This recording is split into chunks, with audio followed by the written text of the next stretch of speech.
But while I was, while we were doing this, I was thinking about this whole thing with Donald Trump, and my rant last week about Ronald Reagan. And the thing that used to amaze me in the 1980s, and since then, frankly, but particularly during the 1980s, I was probably a far less sophisticated political observer at the time. And I kept, things kept happening that caused me to think, okay, this is the end of the Reagan administration.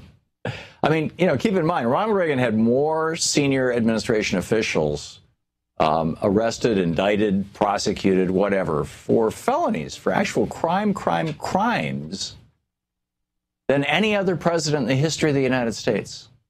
He had the most corrupt and criminal administration, arguably, in history. Not even arguably. And, I mean, everybody thinks, Nixon was a big deal because he resigned. And, we looked into the stuff that he did. But, Reagan actually was much more systematically, the Reagan administration was much more systematically criminal and, in violation of the law. And yet, no matter what happened, the media always treated Ronald Reagan with kid gloves. We called him Teflon Ronnie. And I think we're seeing Teflon Donnie right now, which raises the question, why? Why is that? How does it work? How do you punch through it? Can you even? So first of all, the evidence of Teflon Don, the New York Times published a long piece on Sunday. I don't know if you read it. I did. And the first 2/3 of the article, basically was interviewing women who, Trump had ogled or whatever. He had treated as, like something out of Mad Men, the way men in the workplace treated women in the 50s. And, but particularly when he got in the beauty pageant business and he would, stare at their bodies and things. And, it all seemed kind of creepy.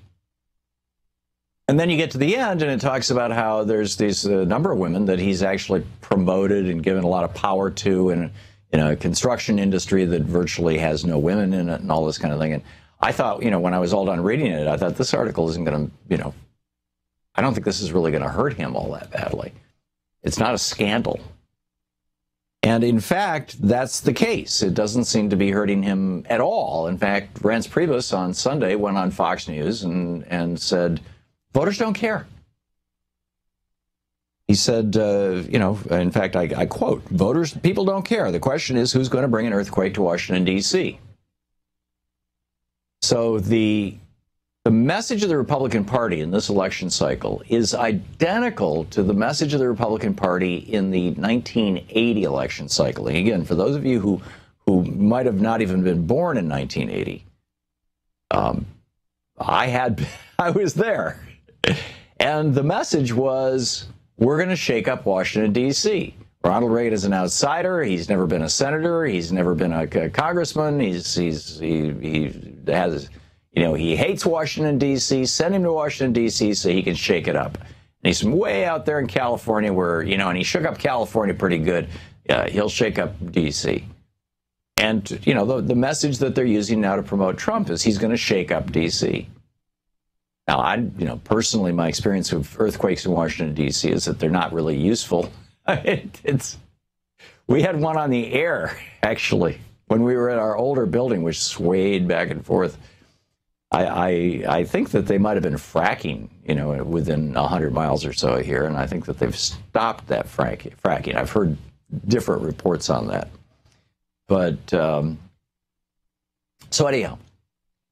Trump is Reince Priebus saying people don't care, and I think he's right. And the reason why, the reason why I think that Donald Trump is Teflon, and is the same reason that Ronald Reagan was Teflon. Number one, he's made for media. He is an invention of the media. Ronald Reagan used to be a movie star and a TV star, and used to host the General Electric Theater and all this kind of stuff. I mean, he had all these connections and whatnot. But also, the media liked him. I mean, the media liked him because he got ratings. And it's the same thing with Donald Trump. See, this is not about is the media conservative or liberal. The ownership of the media is highly conservative.